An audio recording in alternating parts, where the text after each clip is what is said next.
Hello there, my name is Ollie from Anchor Vans, and today I have for you the 2022 Volkswagen Transporter. This one is a short wheelbase model, comes in a grey and has 3,200 miles on the clock.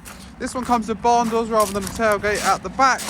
This does also have a manual transmission of 5-speed and also a diesel fuel type, 3 cloth-lined seats on the inside, armrests for the driver's comfort. Upon the steering wheel we do have cruise control, hands-free cooling and voice assist. They also do control the computer screen in on the dash.